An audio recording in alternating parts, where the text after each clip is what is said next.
பிசிபேலா செய்வதற்கு தேவையான பொருட்கள்: அரிசி ஒரு காப்படி, பருப்பு துவரம்பருப்பு அரை காப்படி, கத்திரிக்காய், உருளைக்கிழங்கு, முருங்கைக்காய், நெய், புளி, தக்காளி, வெங்காயம், கருவேப்பிலை, கொத்தமல்லி, கடலைப்பருப்பு 1 ஸ்பூன் டேபிள் ஸ்பூன், உளுத்தம்பருப்பு 3/4 டேபிள் ஸ்பூன், வரமிளகா தேவையான அளவுக்கு நம்ம காரத்துக்கு ஏற்ற மாதிரி, அப்புறமா தேங்காய், அப்புறமா மிளகு, சீரகம், வெந்தயம், உப்பு, எண்ணெய், தனியா 2 டேபிள் ஸ்பூன். இவ்வளோதான் தேவையான பொருட்கள். தனியா 2 டேபிள் ஸ்பூன், கடலைப்பருப்பு 1 டேபிள் ஸ்பூன், உளுத்தம்பருப்பு 3/4 டேபிள் ஸ்பூன், மிளகு 1/2 டீஸ்பூன், சீரகம் 1/2 டீஸ்பூன், வெந்தயம் 1/4 டீஸ்பூன்.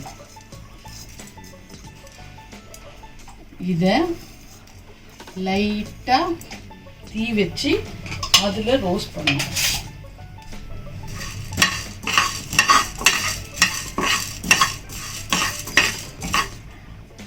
அது கூடவே காஞ்ச மிளகாய் தேவையான அளவு போட்டுக்கணும்.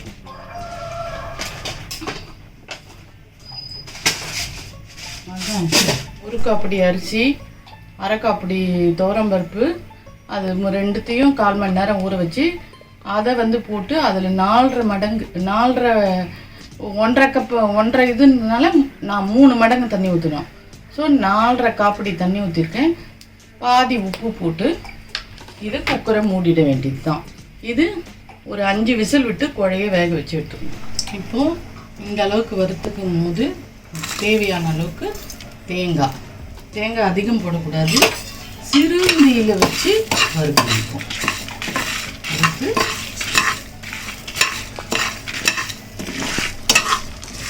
எடுத்துக்கணும்.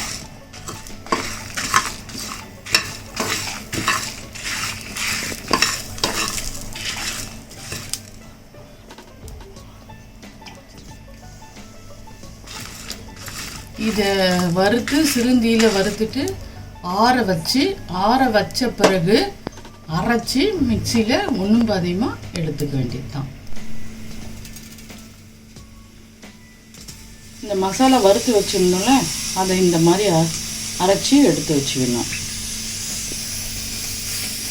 கடாய் வச்சு எண்ணெய் ஊற்றி 4 ஸ்பூன் கடுகு நல்லா பொரிஞ்ச பிறகு கொஞ்சமாக சீரகம்,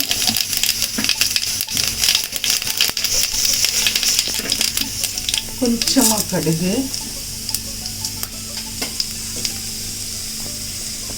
கருவேப்பிலை அதை போட்டு தாளித்து, வெங்காயம் சின்ன வெங்காயம் எடுத்து வச்சுருக்கோம்ல அந்த வெங்காயத்தை போட்டுட்டு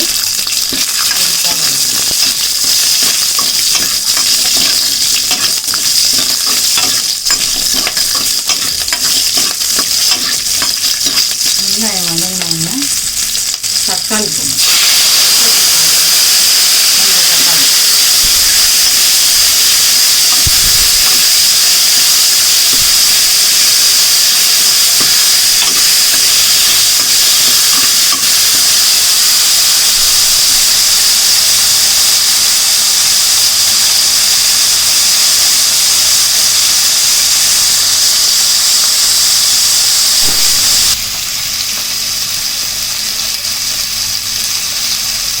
தக்காளி வெங்காயம் வதங்கினா 1/4 ஸ்பூன் மஞ்சள் பொடி கூடவே கொஞ்சம் போட்டுக்கலாம்.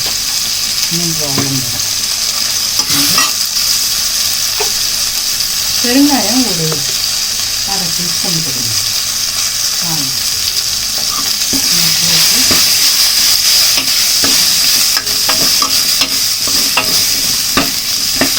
இது கூட வெட்டி வச்சிருக்கிற கத்திரிக்காய், உருளைக்கிழங்கு, முருங்கைக்காய்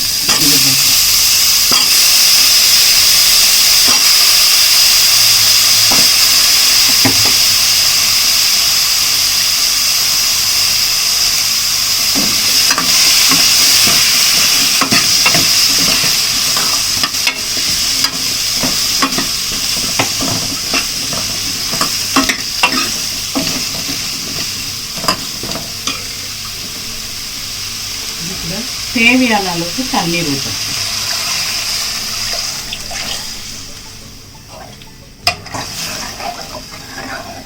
தண்ணி ஊற்றிட்டு இந்த அரைச்சி வச்சிருக்கல மசாலா போட்டு இதுலேருந்து ஒரு ஸ்பூன், இன்னொரு ஒரு 3/4 ஸ்பூன் இதை போட்டு காய் பாதி வேகிற வரைக்கும் விடணும்.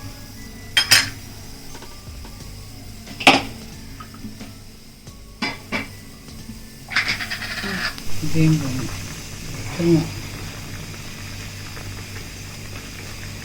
சாதம் நிறைய இருக்குல்ல, இது போட்டுட்டு புளி கரைச்சி வச்சுருக்கோம்ல அதை ஊற்றணும்.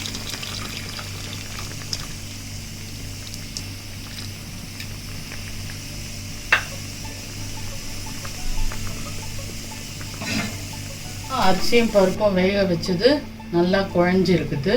இப்போ இந்த காயும் வெந்து இருக்குது.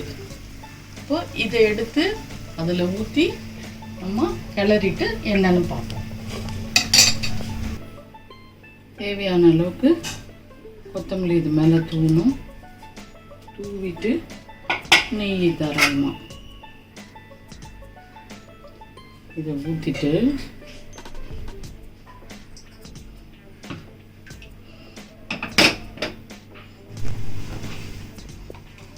நெய் 2 ஸ்பூன் ஊற்றி இந்த முந்திரியை அதில் போட்டு லைட்டாக வறுக்கணும்.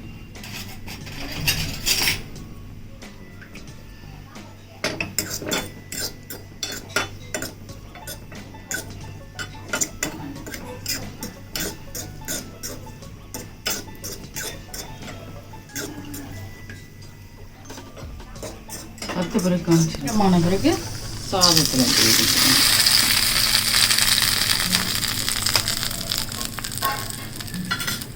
Bisibelebath ready.